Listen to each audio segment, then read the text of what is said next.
Hi, my name is Bruce Heller. This is my first big mock, and only my second time presenting any mock in at a convention. It's LA City Hall. I did bring the top of it to Bricks by the Bay, where it won for Best Microscale, and also it's going to be in the next Brick Journal. But only the top of it. The base of it is what I made specifically in anticipation of BrickCon. That's awesome. So I guess real quick, for residents of Los Angeles, will know what this building is. Of course, it's the Los Angeles City Hall, probably one of the most famous city halls in the United States, perhaps. Right. What makes this building significant? Well, it's also been in a lot of movies. I mean, Yes. A lot of people will say, what is it, War of the Worlds? It gets destroyed. Yep. Your older audience might recognize it from Dragnet and from a lot of old Hollywood films. But the origin of this is a friend of mine who works at City Hall saw a small model of City Hall that I made out of the architecture studio set. And it was really it was much smaller than this and kind of crude, but he saw that and he's like, dude, I need to bring you to City Hall so you can get a tour. So we had a lunch, and he took me around, and I just kind of fell in love with the building. I want to do more with LA architecture because I think older LA architecture tends to get overlooked. I mean, there's a lot of fantastic, Flashy stuff now. Yes, exactly. And so I thought this would be a good start. Since I had already done a miniature one, I could go a little bigger and way more detailed. One of the first problems I encountered was that the building is on a hill, and it's you don't notice it when you're there, but the first floor at the main entrance is the third floor on the other side. So I had to have it be on a hill. And instead of doing the sidewalks like a step, like actually putting a break in the tiles, I decided to use brick bending. So this goes up, I think, 2 plates, and then it goes up 4 more on that side. That's the steepest side, and then it goes all the way down on both sides. So what was the most challenging part of the build? I see studs going in every which way. You have studs facing inwards and the bottom of plates facing outwards. What was the most challenging part for you? There's a ton of stuff going on here. Yeah, there is. Okay, so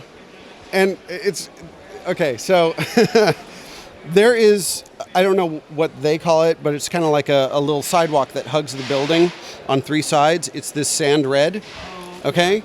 And if you look at any aerial shots of the building, it's very visible. And so I wanted to have that in there. But sand red only comes with there's only one tile. It's a 1x6. And so I had to figure out a way to make only 1x6s fit in there. But I didn't want the sand red to be visible from the side. So I nested them inside panels, and they're not floating in there. That's that little strip of gray, right? Yes, exactly. In fact, I could probably take off if you want to watch the process. We're getting an inside glimpse here. Oh, and you're going to see the only piece that's not attached to anything. Floating? It is kind of Trapped? Inserted. Yeah, exactly. Trapped in there, and that's this. Oh. But let's see. Take this off. And your palm trees are beautiful, by the way. They're very LA, tall, long. They had to be in there. In fact, one of my next projects, I wanted to make more buildings by the same architect. He also did the Memorial Coliseum and Union Station, which is just a couple blocks from this. And you can't have any LA architecture without these palm trees. So that's kind of, I hope that to be the through line. So you're saying that brown, tubing, flex tubing? Yes, exactly. And cut to various lengths, varying lengths. Oh, wait, I have to pull this part off first. Would you say this is like a Spanish revival kind of architecture? What is this? Sort of a... It's Art Deco. Art Deco. And it was inspired by... There are 2 other buildings, but one of them is like an ancient building. It's like a mausoleum in ancient Greece or something like that. Interesting. Oh, wait, this one comes off first. So the you end. can now see the interior. Okay. Oh, and here's the thing. So I wanted to make the tower wider by using these tiles. But to do that, then these are no longer on any studs. You know what I mean? Yeah. So I had to offset them. So they're set into the tower with axles. And so then perfectionist that I am, I didn't want to have any gaps. So I made this thing, which was just like, it resolves all the gaps. Oh my goodness! And so So it's like a little they're bracket yes, piece. It's like a exactly. half quarter Exactly. plate almost. Is that a Yeah. quarter plate? Yeah. And a little Technic piece in there. Oh my goodness! So the geometry just works out beautifully. Yeah, it did work out. It took a while, but here you go. This is. Yes. So I had to use. There are brackets in there. There are headlight bricks just to get it to nest in there. That is wild. So then so you have a bracket, there's a quarter plate, and then that is what allows the. Oh my goodness. Mm-hmm. And they had to be offset in two ways. They had because of the corner. You know, it had to be offset there and offset there. And it's just. And when you were building this, what was the number one resource? Was there were you looking at other builds or Oh, just going with the flow? Yeah. I have like all the all the different Lego books. You know, like Tom's, for instance, and just studying them. You know, when I got back into Lego, one of the things I noticed was, you know, AFOLs use parts in ways that they weren't originally intended. Yes. You know, or they use a part like a lightsaber. Like I used a lightsaber here, right in there, to make that tile sit inside that arch. And so, you know, when you're a kid, a lightsaber is a lightsaber, and you use it as a lightsaber, but it's also, you know, good to use as a, you know, for a building technique, to get an effect, behind the scenes kind of thing. So I just studied a lot of that. I'm a member of Legola, and they're super inspiring. There's a lot of great talent there. And, you know, I kept going back to the building. I kept revisiting the building, walking around. You have access to the real thing. Yeah, exactly. And the more I appreciate it, the more detail I wanted to put into it. Like the windows that go all the way around have like sand green. It's like lattice work. But I didn't want them to be just sand green, so I put the clear tiles on top of sand green, so it gave the feeling of sand green coming through. Here, you can see it right here. Hey, look at that. That's awesome. And now the building itself is absolutely beautiful, and you also have a wonderful base here. Real quick, talk about what is the base? We have scenes, right? So I love LA history, but I also love that the Lego architecture sets have a lot of little history, like little side panels, right? When you're in instruction, like pop-up videos that you say, yeah. So so I wanted that element in this.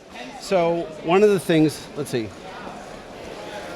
So I put the monuments that are in the park, I put them in the model. So there's a firefighters monument here, there's the fountain, and there's the World Peace monument, and I put drawings of them here. I did those drawings from photographs I took.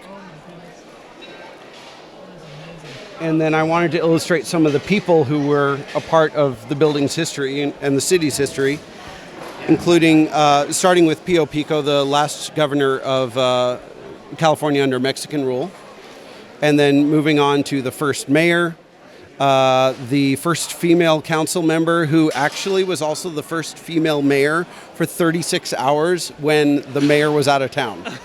So I thought that was really cool. It's like, awesome. Yeah. So, and that was in 1915. 1915. Yeah, to have a female mayor is pretty and amazing. I always, when I watch documentaries about Los Angeles history, I always think it's amazing. Like Los Angeles was not much of a thing back in 1915, like compared to the millions of. In the 1920s that it started blowing up, and in the 1920s, the tallest building was, I think, 13 stories, and this is 32. See, I should know this. You should know. It was on the spot. 32 stories. I think it's like 26 up to the observation deck or something like that. But they had to do a vote in the city council just to get it to go that high. Yeah. And I was reading in this book about the day it opened. And it was like this citywide, like there was a parade, Gershwin was there, and it was a huge deal because it was like, we're a city that's moving into the 20th century, and you know. It's amazing. Oh, this is another thing. Putting the antennas in there, inside that. In fact, I think. Let's see. You can see Well, this is wonderful that you're kind of giving us the glimpse of the inside techniques used to. Here it goes. I see. Into the plate and then the plate sideways. Yeah. And it's beautiful. Yep. And then also, these slope in a little bit. I put hinges down there, so you can see they wiggle a little bit. But I wanted to get that more of that Art Deco upward movement. So it's interesting. The lights lasted all this time, and now they're dimming a little bit. And then lasted all weekend. So there's the architects. There's the mayor at the time of construction. The first African-American mayor, who was mayor for like 20 years, and the airport is named after him, as well as the hall that's at the, there's like a ceremonial hall that's in the tower, and the current mayor, Mayor Garcetti. That's awesome. So what plans do you have for the building going forward? It's a wonderful build. My friend at City Hall wants to get it in City Hall. Yeah. So they have like a museum section of the City Hall, like you can put it in, or? There are areas where there are exhibits, like cultural exhibits, depending on what month it is. So we'll see. Wonderful build. Thank you so much for sharing. Oh, and one more thing? Yeah, so there's also a mosaic there. That's my first mosaic, and it's of a design that's in the floor of the rotunda. And the very last thing I'd like to show you is this side. I have the first 3 city halls that preceded this one. And this was interesting. I met the council member of the downtown LA district. And when I told him about this model, he told me that his grandfather rode in a donkey cart from Mexico in 1926 to help dig the foundation of City Hall. So I thought that was a great bookending to, City Hall before it was constructed to City Hall, in 2016. So thank you. Probably one of my favorite builds here at BrickCon this year. So absolutely wonderful. I'm honored. Thank you so much. Thank you.